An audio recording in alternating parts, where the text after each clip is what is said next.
पिछले 24 घंटे में 2 बार ऐसा मौका आया जब प्रधानमंत्री की तरफ से बड़ी पहल की गई। देश की सभी पॉलिटिकल पार्टी के नेताओं को बातचीत के लिए बुलाया गया। एक मीटिंग तो खुद मोदी ने ली, जिसमें उनके सारे कट्टर विरोधी मौजूद थे। केजरीवाल भी थे, ममता बनर्जी भी थी, मल्लिकार्जुन खड़गे भी थे, लेफ्ट पार्टी के सारे नेता भी थे। आज एक और मीटिंग हुई, इसमें भी बीजेपी की विरोधी पार्टियों के सभी नेताओं को बुलाया गया था। क्या इलेक्शन रिजल्ट आने से ठीक पहले प्रचार के दौरान हुई तल्खी खत्म कर दी गई है? सियासी दुश्मनी थम गई है या फिर यह दुश्मनी और ज्यादा बढ़ गई है? चुनाव खत्म होने के बाद भी तनाव क्यों है? जिन तस्वीरों को आप बार बार मोबाइल फोन में देख रहे हैं, जिनमें मोदी भी हैं, सारे विरोधी भी हैं, उन तस्वीरों के पहले क्या हुआ, तस्वीरें आने के बाद क्या हुआ, यह आपको बताते हैं इस एक्सक्लूसिव रिपोर्ट में।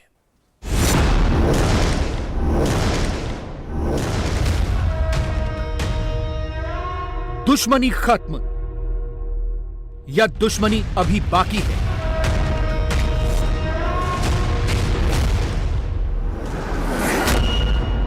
मोदी ने केजरीवाल से ऐसा क्या कहा कि तस्वीर ऐसी बन गई? मोदी मोदी मोदी मोदी मोदी मोदी। खड़गे को ऐसा क्या सुनना पड़ा कि वो दंग रह गए? मोदी के चेहरे पर मुस्कान आ गई। मोदी मोदी मोदी मोदी, झूठ पर झूठ, ये झूठों के सरदार है। ममता बनर्जी ने मोदी को क्या बताया? मोदी ने दीदी को ऐसा क्या समझाया कि वो शॉक्ड हो गई? दीदी, ओ दीदी, दीदी, ओ दीदी।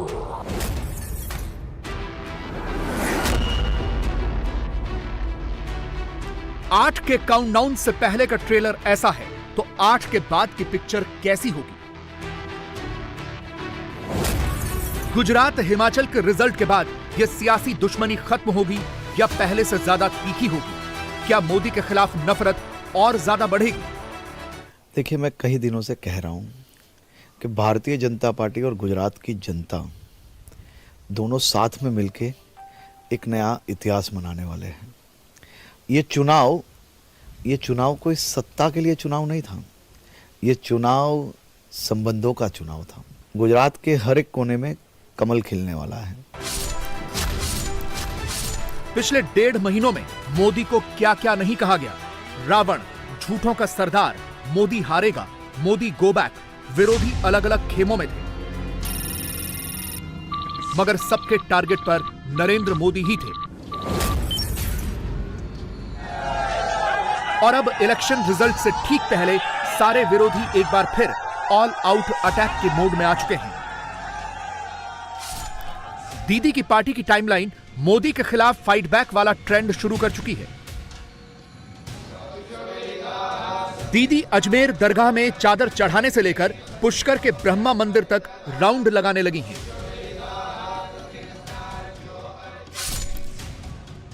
8 को गुजरात और हिमाचल का रिजल्ट आएगा और अगले ही दिन यानी 9 दिसंबर को कांग्रेस मोदी को घेरो वाला धरना प्रदर्शन शुरू कर देगी। केजरीवाल की पार्टी ने भी ईडी सीबीआई वाला टेप फिर से ऑन कर दिया है। केजरीवाल को कुचल रहा है केंद्र का नारा एक बार फिर से बुलंद होने लगा है। मोदी सरकार से सवाल जवाब वाले सारे पर्चे छप गए हैं, क्वेश्चंस की लिस्ट आ गई है। यानी वो सारे चेहरे जो चुनाव के मैदान में एक दूसरे के खिलाफ थे, वो मोदी पर सियासी हमले करने के लिए एक बार फिर एकजुट हो चुके हैं। संसद का शीतकालीन सत्र शुरू होते ही शोर शराबा, हो हंगामा, एंटी मोदी पोस्टर्स लहराना, मोदी को अनाप शनाप कहना, विरोधियों का next plan of action ready है। शुरुआत लोकसभा में कांग्रेस के नेता अधीर रंजन चौधरी ने कर दी है। शीतकालीन सत्र में भी हिंदू मुसलमान ईसाई वाली स्क्रिप्ट पढ़ दी है। शीतकालीन सत्र अब क्यों शुरू हो रहे हैं, पहले क्यों नहीं किया जैसे डायलॉग निकलने लगे हैं। देखिए, जैसे हिंदुओं का त्योहार होते हैं, मुसलमानों का त्योहार होते हैं, क्रिश्चियन लोगों के भी त्योहार होते हैं। ये फेस्टिवल, क्रिश्चियन फेस्टिवल की समय ध्यान रखा जाना जरूरी है। इसको पहले आपको सोचना चाहिए था, क्योंकि पहले से शुरू कर देना चाहिए था। चुनाव की तरह चलते थे, सेशन चलते थे। हम सेशन को बंद करके छुट्टी मनाने के लिए, त्योहार मनाने के नहीं कह रहे हैं। The 2 major states elections were going on, तो हमने 7 तारीख से रखा है और 29 तक रखा है।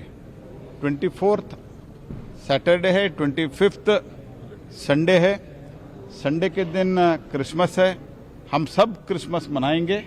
That's what we have requested them and इसके लिए अगर 25th के बाद हम काम ही नहीं करेंगे, ये क्या तरीका है? This is not good. Himachal और गुजरात का काउंटडाउन शुरू हो चुका है। बुधवार से ही संसद का शीतकालीन सत्र भी है, यानी विरोधी 8 दिसंबर वाले शॉर्ट टर्म प्लान पर भी फोकस्ड हैं और 8 के बाद मोदी को कैसे डेंट लगाना है उसकी भी स्क्रिप्ट रेडी करके बैठे हैं। यानी मोदी से यह दुश्मनी अब नेक्स्ट लेवल पर जाएगी। ऐसा क्यों है, पहले यह समझिए। मोदी के खाते में पब्लिक का एक्सेप्टेंस है, विरोधियों के खाते में उसी पब्लिक का रिजेक्शन है। राहुल पैदल मार्च निकालते हैं तो बीजेपी वाले मोदी मोदी के नारे लगाते हैं।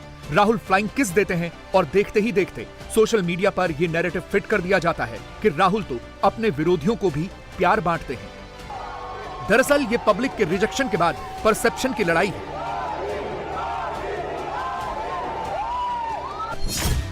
इसीलिए 8 दिसंबर से पहले ही राहुल के लिए नई स्क्रिप्ट लिखी जाने लगी है। भारत के भावी प्रधानमंत्री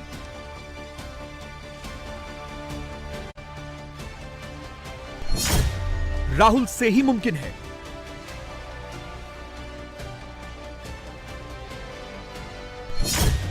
राहुल तो मोदी से भी ज्यादा लोकप्रिय हैं।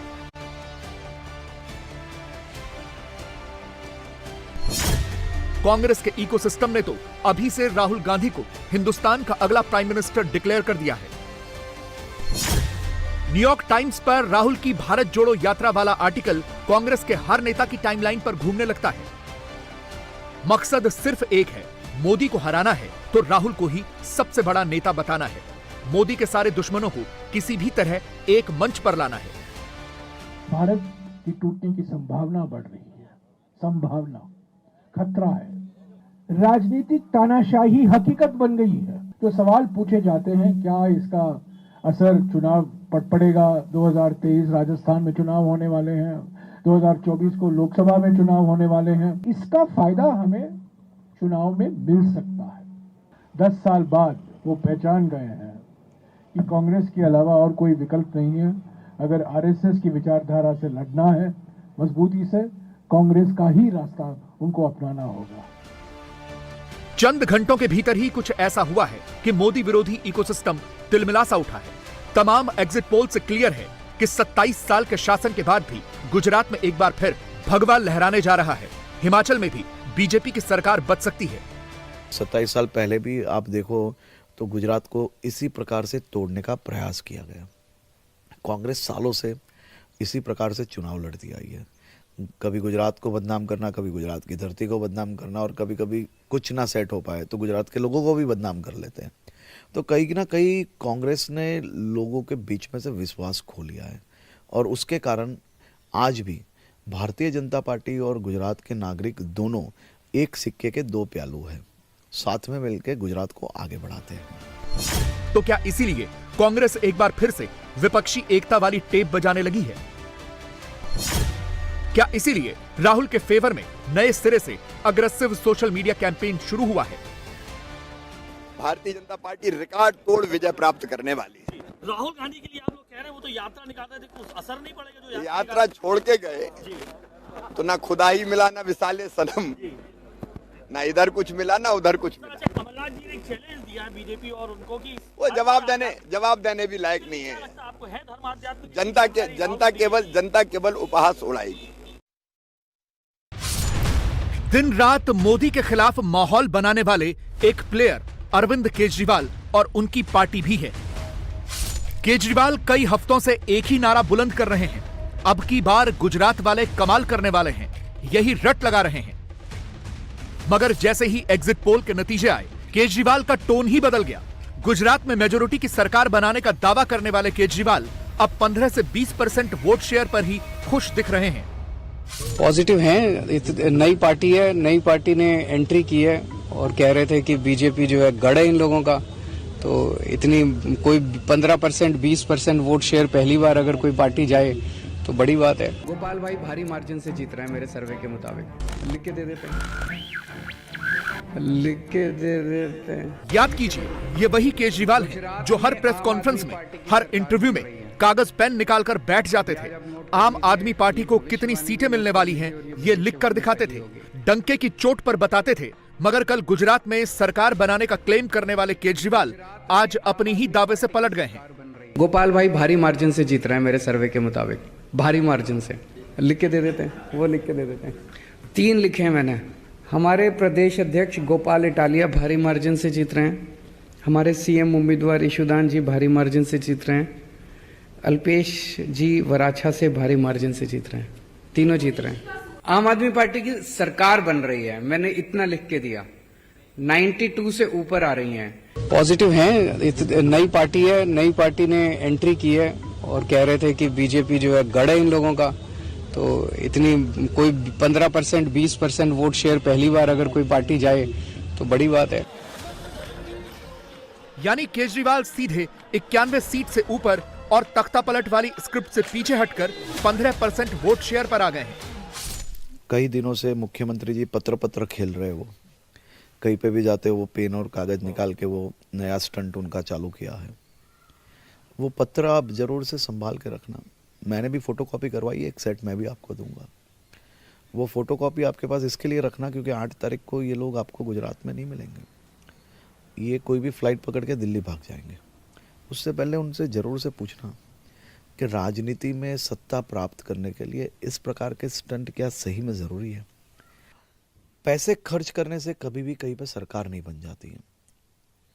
चुनाव जीतने के लिए लोगों के बीच में विश्वास लाना पड़ता है और वो विश्वास लाने में कहीं ना कहीं ये कोई भी पार्टी कभी सफल नहीं हुई है। आज आपने भी सुना होगा और मैंने भी आम आदमी पार्टी के कई कार्यकर्ताओं से सुना कि जिस प्रकार से पहले फेज का चुनाव खत्म हुआ, अरविंद केजरीवाल जी के अंदर जिस प्रकार की बौखलाहट थी, फेज का चुनाव खत्म होते ही उनको ध्यान में आया कि करोड़ों रुपए पंजाब और दिल्ली में जो कमाए थे वो यहाँ पे खर्च हो गए, लेकिन यहाँ के लोगों ने कुछ दिया नहीं है। और अब आम आदमी पार्टी इसी बात से खुश है कि 8 दिसंबर को आने वाले नतीजों में कुछ हो न हो, नेशनल पॉलिटिक्स में बड़ा प्लेयर बनकर वो 24 में मोदी को टक्कर देने वाले जरूर बन जाएंगे। गुजरात की जनता ने भी देखा कि ये एक नई पार्टी है और इसको बने हुए 10 साल हुए हैं। आम आदमी पार्टी 10 साल के अंदर अंदर नेशनल पार्टी का ऑफिशियल स्टेटस पा रही है। हमारे लिए बहुत बड़ी बात है। देश के राजनीतिक इतिहास में ऐसा कभी नहीं हुआ। दूसरी बात, गुजरात के हाथों पा रही है। गुजरात की जनता आम आदमी पार्टी को नेशनल स्टेटस दे रही है, नेशनल पार्टी का स्टेटस के लिए वोट कर रही है। ये लोग कहते थे कि भाई गुजरात तो बीजेपी का अभेद किला है, वहां पे कोई एंट्री नहीं मार सकता, वहां से नरेंद्र मोदी जी आते हैं, वहां से अमित शाह जी आते हैं, लेकिन सारे मिथ टूट गए। आम आदमी पार्टी अगर पहली बार गुजरात में जाके, जिसे अभेद किला बोलते हैं, बीजेपी का बोलते थे लोग, उस तथाकथित अभेद किले में जाके अगर 15 से 20% वोट ले रही है तो ये देश की राजनीति के लिए बहुत बड़ा और सुखद संकेत है और आम आदमी पार्टी के लिए तो बहुत बड़ा है, क्योंकि गुजरात की जनता के हाथों हमें नेशनल पार्टी का स्टेटस मिल रहा है। हिमाचल में बहुत पीछे रह गई। गुजरात में भी लड़े, हिमाचल में भी लड़े, लेकिन आज आम आदमी पार्टी 10 साल के अंदर अंदर नेशनल पार्टी बन रही है। आम आदमी पार्टी का एक एक कार्यकर्ता, जिसने 10 साल पहले ये बनाई, जो बाद में इसमें मेहनत करते रहे, हर कार्यकर्ता बहुत खुश है इस बात को लेकर। मुझे नहीं लगता कि 10 साल में कोई पार्टी इतनी तेजी से आगे बढ़ी होगी। और गुजरात में गए, जहां के बारे में कहते थे यहां तो एंट्री नहीं कर सकती आम आदमी पार्टी, ना सिर्फ धमाकेदार एंट्री कर रही है बल्कि वहां पे जाके 15 से 20% वोट आपके एग्जिट पोल दिखा रहे हैं। वहां पे ये पता चल रहा है कि आम आदमी पार्टी को गुजरात की जनता ने सराखों पे बिठा के नेशनल पार्टी का स्टेटस दिया है। हम गुजरात की जनता का भी तहे दिल से धन्यवाद करते हैं। एग्जिट पोल के हिसाब से तो बहुत बड़ी चीज है। ज्यादा दिन नहीं बीते, मोदी के खिलाफ एक मोर्चा तो नीतीश कुमार ने भी खोला था। केसीआर को बुलाया था, प्रेस कॉन्फ्रेंस करवाई थी। 24 में मोदी के खिलाफ सब मिलकर उतरेंगे, ऐसा माहौल बनाया था। बिहार से लेकर दिल्ली तक हर नेता के घर घर जाकर, केजरीवाल से मिलकर, राहुल से मिलकर, शरद पवार से मीटिंग करके मोदी हटाओ अभियान चलाया था। मगर जैसे ही एग्जिट पोल के रिजल्ट सामने आए, नीतीश बाबू कैमरे से पीछे हट गए, कुछ भी कहने से बचते दिखे।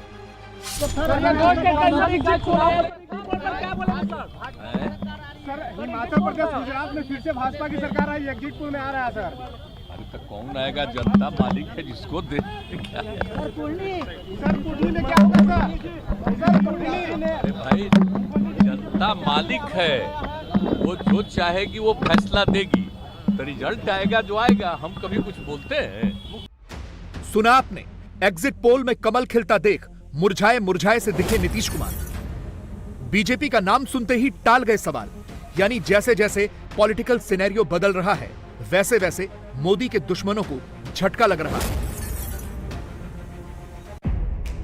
इस सियासी करंट का अंदाजा आप इस बात से लगा सकते हैं कि गुजरात में अपना वोट डालने के बाद मोदी 4 कदम क्या चले, कांग्रेस के नेताओं से लेकर ममता बनर्जी तक सबको मिर्ची लग गई। मोदी तो चुपचाप पोलिंग बूथ से निकलकर कैमरे पर आए, सिर्फ इतना पूछा क्या कहना है, फिर चुनाव आयोग के काम की तारीफ की। विरोधियों को यह भी अच्छा नहीं लगा। लोकतंत्र का ये उत्सव गुजरात के, हिमाचल के और दिल्ली के मतदाताओं ने बहुत ही उत्साह और उमंग के साथ मनाया। मैं लोकतंत्र के उत्सव के लिए देश के नागरिकों का हृदय से अभिनंदन करता हूं, धन्यवाद करता हूं। मैं इलेक्शन कमीशन को भी हृदय से बहुत बहुत बधाई देता हूं कि उन्होंने बहुत ही शानदार तरीके से पूरे विश्व में भारत के लोकतंत्र की प्रतिष्ठा को बढ़े, इस प्रकार से चुनाव का संचालन करने की एक महान परंपरा विकसित की है। और उसका एक उत्तम उदाहरण इस चुनाव में भी नजर आया। मैं इलेक्शन कमीशन का भी हृदय से अभिनंदन करता हूं। मोदी मुश्किल से मुश्किल 3 से 4 मिनट पैदल चले, चंद मिनटों में ही अपनी बात खत्म की। लेकिन विरोधियों ने इसमें चुनाव आयोग को ही लपेटना शुरू कर दिया। चुनाव आयोग चुप क्यों है का टेप बजने लगा।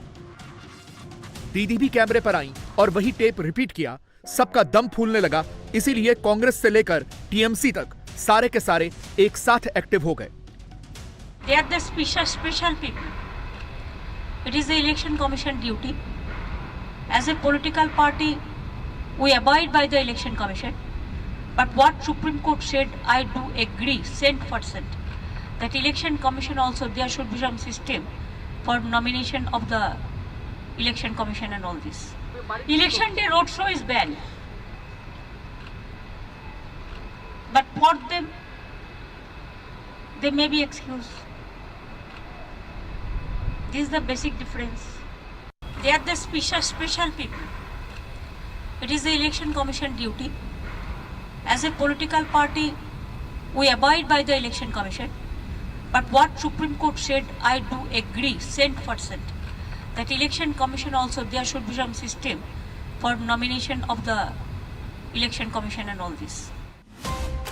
गुजरात और हिमाचल के चुनावी नतीजे आने से पहले विरोधी खेमे की तिलमिलाहट से साफ है कि यह दुश्मनी अभी खत्म नहीं हुई। 23 के लिए और फिर 24 के लिए भी शुरू हुई है।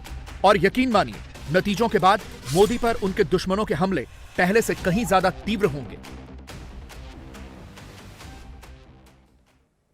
साल में एक ऐसा दिन होता है जिसका इंतजार दोनों तरफ के लोग करते हैं। 6 दिसंबर के लिए एक नहीं बल्कि 10-10 हैशटैग बनाकर रखे जाते हैं और उनको ट्रेंड कराया जाता है। इस दिन सबसे ज्यादा ओवैसी एक्टिव होते हैं। नए पुराने भड़काऊ भाषणों को काट काट कर उसकी क्लिप खुद ही वायरल कराते हैं। इसके पीछे कौन लोग हैं, वो क्या चाहते हैं? 6 दिसंबर को होने वाला ट्रेंड हिंदुस्तान से होता है या फिर बाहर से होता है? क्या कोई टूल किट गैंग है जो हिंदू मुसलमान के बीच नफरत फैलाने का कैलेंडर बनाकर बैठा है? 6 दिसंबर के पीछे की रियल स्टोरी इस रिपोर्ट में देखिए। 6 दिसंबर, शौर्य दिवस, बाबरी मस्जिद,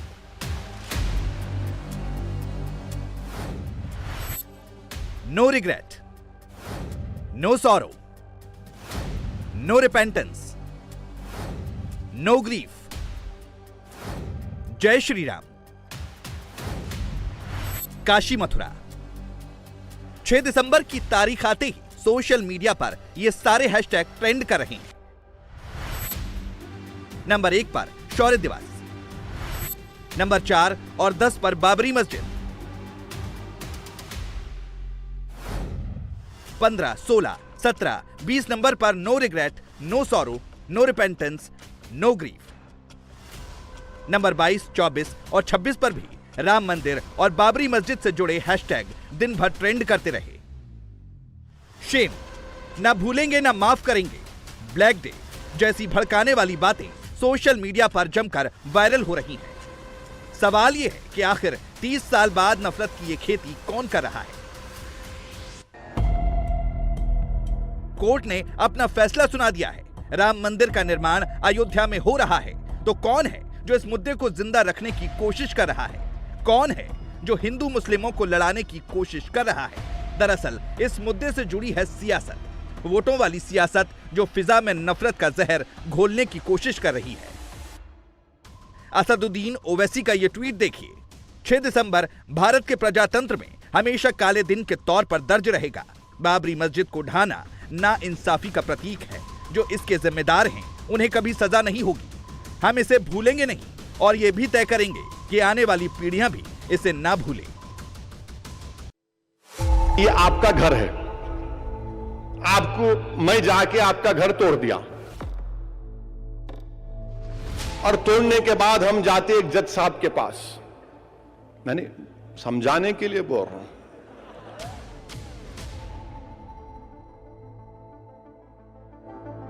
दोनों बोले कौन तोड़े घर तुम्हारा? तोड़ने वाला ये।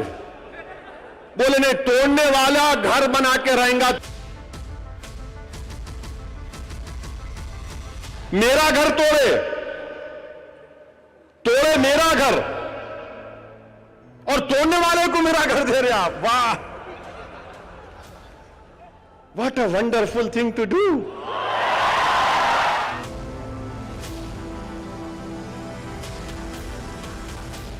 आज ही के दिन राम मंदिर तीर्थ क्षेत्र ने सोशल मीडिया पर राम मंदिर निर्माण की तस्वीरें पोस्ट की और लिखा, होई ही सोई जो राम रची राखा। आज ही ओवैसी की पार्टी ने अपने YouTube चैनल पर ओवैसी का पुराना भाषण डाला और तोड़ने वाले को मेरा घर दे रहे आप। वाह, ये वो भाषण है जिसमें ओवैसी सुप्रीम कोर्ट के फैसले पर ही सवाल उठा रहे हैं। ओवैसी और उनकी तरह के कई लोग कोर्ट के फैसले का विरोध करके सोशल मीडिया के जरिए इस मुद्दे को जिंदा रखने की कोशिश कर रहे हैं। अब इसके पीछे की राजनीति को समझिए। ओवैसी की राजनीति का पूरा गणित मुस्लिम वोटों पर टिका है। बाबरी मस्जिद के जरिए वो मुस्लिमों की भावनाओं को उभारने की कोशिश करते हैं। तेलंगाना, बिहार जैसे राज्यों में उन्हें कामयाबी भी मिली, लेकिन यूपी, पश्चिम बंगाल जैसे राज्यों में वो खाली हाथ रहे। अगर मुस्लिम समाज बाबरी मस्जिद के मुद्दे को पीछे छोड़कर आगे बढ़ गया तो धर्म की सियासत करने वाले ओवैसी की दुकान बंद हो जाएगी। गुजरात में ओवैसी अपने इसी फॉर्मूले के साथ गए थे। मई के महीने में ओवैसी ने सूरत में अपने अभियान की शुरुआत में ही ज्ञानवापी के बहाने बाबरी मस्जिद का मुद्दा उठाया था। हम तारीख में नहीं जाएंगे, हम तारीख बनाएंगे भारत के लिए। मगर आज क्या हो रहा है कि नहीं, वो ज्ञानवापी की मस्जिद आपकी नहीं है। अरे बाबरी मस्जिद चले गई तो क्या आप ज्ञानवापी भी जाने देंगे आप?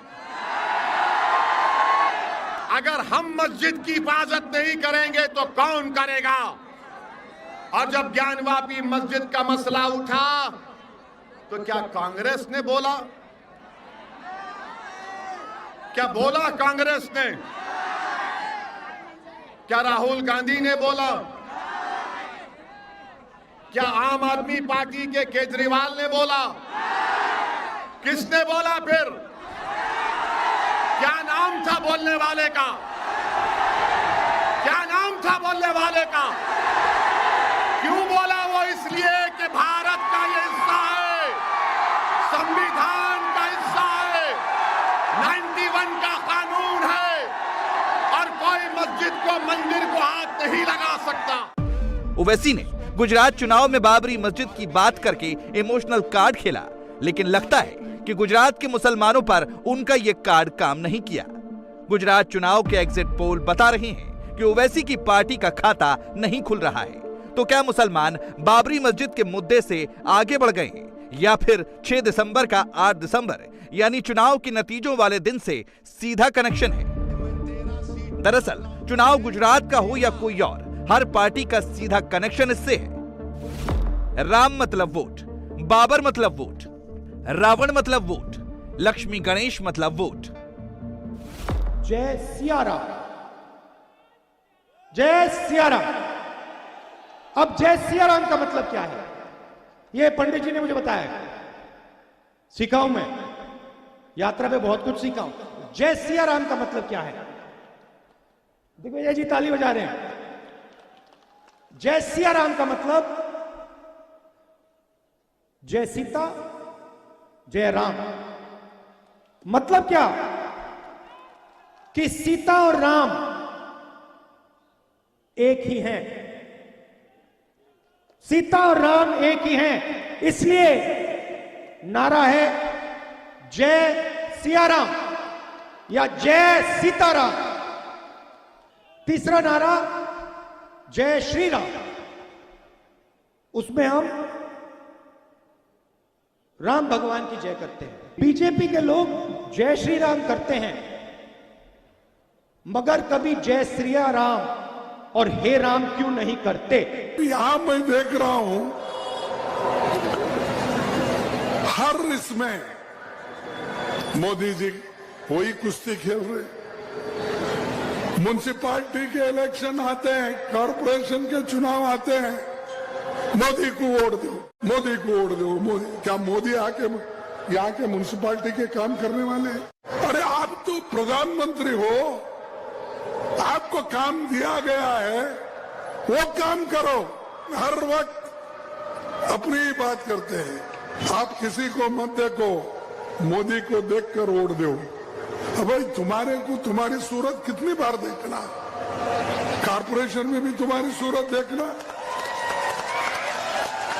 एमएलए इलेक्शन भी तुम्हारी सूरत देखना, एमपी इलेक्शन में भी तुम्हारी सूरत देखना, हर जगह कितने भाई। क्या आपके रावण के जैसा 100 मुख है क्या है? आज मेरी केंद्र सरकार से, प्रधानमंत्री जी से अपील है, भारतीय करेंसी के ऊपर एक तरफ गांधी जी की तस्वीर है, वो वैसे ही रहनी चाहिए, लेकिन दूसरी तरफ श्री गणेश जी की और श्री लक्ष्मी जी की तस्वीर भारतीय करेंसी के ऊपर लगाई जाए। इससे पूरे देश को उनका आशीर्वाद मिलेगा। चुनाव में सभी ने अपनी सहूलियत के हिसाब से धार्मिक भावनाएं भुनाने की कोशिश की। राहुल गांधी भले ही गुजरात से दूर थे, लेकिन जय सिया राम के नारे के साथ वो अपनी पार्टी को लड़ाई में लाने की कोशिश में थे। तो दूसरी तरफ कांग्रेस अध्यक्ष मल्लिकार्जुन खड़गे पीएम मोदी की तुलना रावण से करके राम को लाने का दावा करने वाली पार्टी की छवि ही बदलने में लगे थे। तो अरविंद केजरीवाल लक्ष्मी गणेश के सहारे गुजरात में सॉफ्ट हिंदुत्व का कार्ड खेल रहे थे। यानी राम रावण, बाबरी, ज्ञानवापी, लक्ष्मी गणेश, ये मुद्दे उठाने वालों का मकसद ही एक था, वोट, वोट और वोट। क्या गुजरात में इसी ध्रुवीकरण वाली राजनीति का फायदा बीजेपी को हुआ? एग्जिट पोल के रुझानों से तो ऐसा ही लगता है। अगर हिंदू वोट एकजुट हुआ तो फिर बीजेपी की जीत गुजरात में बहुत बड़ी हो सकती है। एग्जिट पोल के अनुमान इस बात की संभावना जता रहे हैं कि बीजेपी इस बार रिकॉर्ड तोड़ जीत हासिल कर सकती है।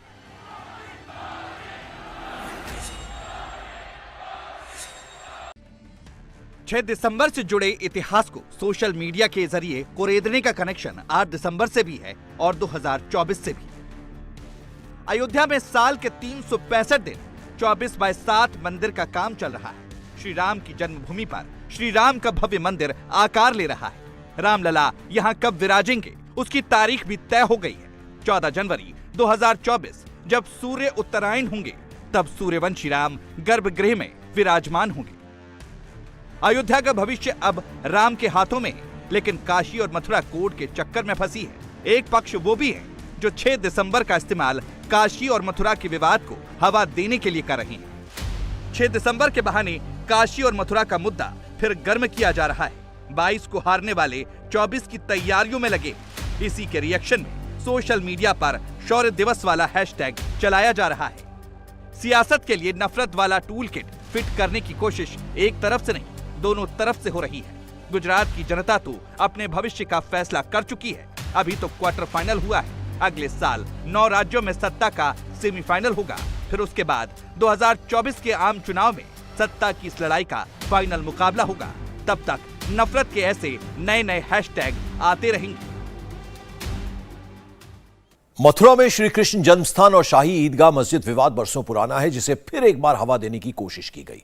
हिंदूवादी संगठन ने ऐलान किया था कि मंगलवार को शाही ईदगाह मस्जिद में जाकर हनुमान चालीसा का पाठ किया जाएगा, जलाभिषेक कर वहां की शुद्धि की जाएगी। लेकिन पुलिस और एडमिनिस्ट्रेशन की तैयारी भी पूरी थी। पूरे इलाके को छावनी में तब्दील कर दिया गया, चप्पे चप्पे पर पुलिस को तैनात किया गया। बावजूद इसके इलाके की शांति भंग करने की कोशिश की गई, लेकिन पुलिस की तैयारी ने सभी मंसूबों पर पानी फेर दिया।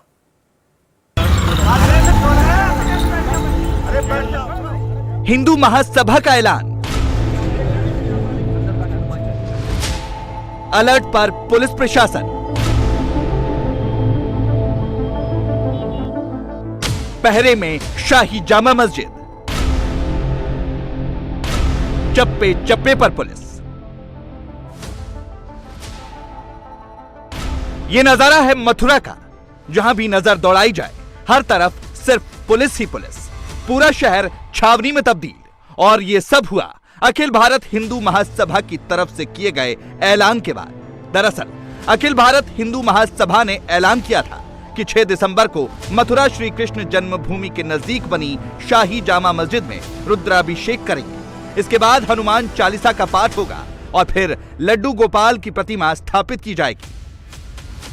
आज तारीख है 6 दिसंबर। इसी बीच मथुरा में तनाव की स्थिति है और यही वजह है कि मथुरा की शाही ईदगाह के बाहर बड़ी संख्या में सुरक्षा बल तैनात किया गया है। आप ये देख रहे हैं, यूपी पुलिस के जवानों, पैरामिलिट्री फोर्सेस के जवानों, सभी को यहाँ पर तैनात किया गया है। और शाही ईदगाह का ये गेट है। इस गली में जब हम अंदर दाखिल होते हैं तो अंदर घुसते ही शाही ईदगाह है और उसके पीछे कृष्ण जन्मभूमि है, जहाँ पर मंदिर बना हुआ है। ये पूरा कैंपस तकरीबन 500 मीटर के अंदर है और इसी कैंपस पे अब बड़ी संख्या में सुरक्षा बलों को यहाँ पर तैनात किया गया। और उसकी वजह यह है कि हिंदू महासभा द्वारा एक आह्वान किया गया कि वो शाही ईदगाह में जाएंगे, शुद्धिकरण करेंगे, कृष्ण गोपाल की प्रतिमा का जो है स्थापना यहाँ पर की जाएगी और मथुरा में किसी भी तरीके का तनाव ना हो। इसी कारण से बड़ी संख्या में सुरक्षा बल शाही ईदगाह और कृष्ण जन्मभूमि के आसपास तैनात किए गए। श्री कृष्ण जन्मस्थान और शाही ईदगाह के आसपास के क्षेत्र को 2 सुपर जोन, 4 जोन और 8 सेक्टर में बांटा गया। फिरोजाबाद, मैनपुरी, अलीगढ़ और आगरा से अतिरिक्त पुलिस फोर्स बुलाई गई। 2 कंपनी पीएसी और खुफिया एजेंसियों की तैनाती की गई। संवेदनशील एरिया में ड्रोन कैमरे से नजर भी रखी गई। हमने पूरे क्षेत्र को सुपर जोन्स और सेक्टर्स में डिवाइड करके सिविल पुलिस, पीएसी, ट्रैफिक और हमारे सादे वस्त्रों में हमारी अभिसूचना की जो टीम है लगातार इसमें काम कर रही है। हमारा उद्देश्य है कि धारा 144 लगी हुई है, ऐसे कोई भी कार्यक्रम नहीं होने दिए जाए जिनकी पूर्व से अनुमति नहीं है। साथ ही साथ इसमें कई लोगों के तरफ से कुछ इनपुट थी जो गड़बड़ी फैलाने का प्रयास कर रहे थे, उसमें से कई लोगों को हम लोगों ने नज़रबंद रखा है। साथ ही साथ सोशल मीडिया पे कई लोग अफवाहें फैला रहे हैं। मैं अवगत कराना चाहूँगा कि यहाँ पे किसी भी तरह का वायलेशन नहीं हुआ है। एक तरफ पुलिस के इंतजाम थे तो दूसरी तरफ हिंदू महासभा का ऐलान, जिसे पूरा करने के लिए हिंदू महासभा के कार्यकर्ता सौरभ शर्मा ने मंगलवार की सुबह कांवड़ लेकर ईदगाह जाने का प्रयास किया तो पुलिस उसे पकड़कर थाने ले आई। हम अपने लड्डू गोपाल का अभिषेक करने अयोध्या, प्रयागराज और सूरों पवित्र जल लेके आए। हम जो मुगल आक्रांताओं के द्वारा जो पाप की निशानी जो हमारी बोलो ना अपनी बात अनुमति को योगी जी फूल बरसा रहे हैं और योगी जी फूल बरसा रहे हैं। भाई साहब, अरे भाई साहब मेरी बात प्लीज। योगी कहाँ जाना, कहाँ जल चढ़ाना है? जन्मभूमि पे, ये ले लो। ईदगाह पे भी जल चढ़ाना चाहते हो? हाँ, उसका शुद्धिकरण करना चाहते हैं हम। वहीं इस पूरे मामले पर शाही ईदगाह के इमाम की प्रतिक्रिया भी सामने आई। उन्होंने क्या कुछ कहा वो भी सुनिए। इस तरह के बेबुनियाद बात करने वालों के लिए जहां तक मेरा ख्याल और मेरा कहना यह है कि पुलिस प्रशासन को उस शख्स के लिए सख्त से सख्त कानून के दायरे में उसका इंतजाम करना चाहिए। ये ऐसा कुछ नहीं और ना कुछ होगा और ना कुछ हो सकता है। ये बात सिर्फ मैं अकेला तन्हा नहीं कर रहा हूँ। मथुरा शहर के सभी वर्गों का यही सोच और यही कहना है कि ये लायानी और बेबुनियाद बात है, सिर्फ शहर के फिजा खराब करने के लिए। और मैं ये भी कहना चाहूँगा, ये कुछ नहीं है, ना कोई आह्वान है, ना कोई चेतावनी है, सिर्फ अपनी नेतागिरी चमकानी है बस। शाही मस्जिद में हनुमान चालीसा का पाठ करने जा रहे हिंदू संगठन के 6 कार्यकर्ताओं को पुलिस ने हिरासत में लिया है। इनमें 4 श्री कृष्ण जन्मस्थान परिसर के गेट पर पहुंचे थे, तभी पुलिस ने पकड़ लिया। बोतरा कुंड के पास से दिल्ली से आए 3 को पकड़ा गया। फिलहाल सभी से पूछताछ की जा रही है। पुलिस ने सुबह से ही जो सुरक्षा के जो इंतजाम किए थे वो बेहद अच्छे थे और उसी का असर देखने को भी मिला।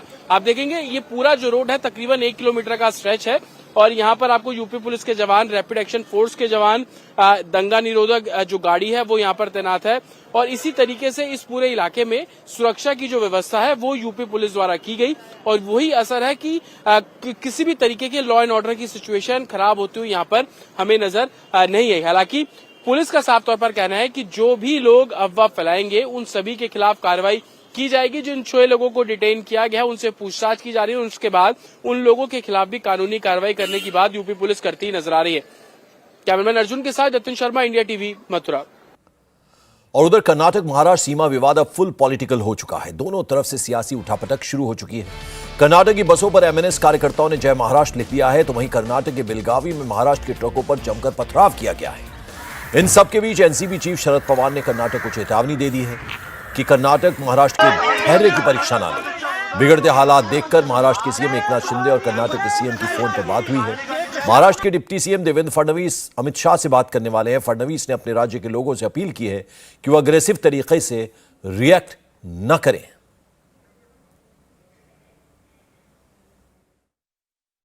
पहली बात तो यह है कि मैंने स्वयं कर्नाटक के मुख्यमंत्री जी से बात की है और मैंने उनको ये कहा है कि इस प्रकार की घटनाएं होना ठीक नहीं है।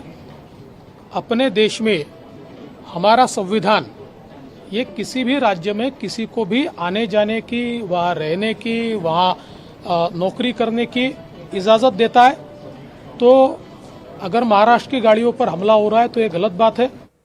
इंडिया टीवी हर वक्त हर जगह डाउनलोड करने के लिए सर्च करें India TV news Google play store या ऐप स्टोर पर।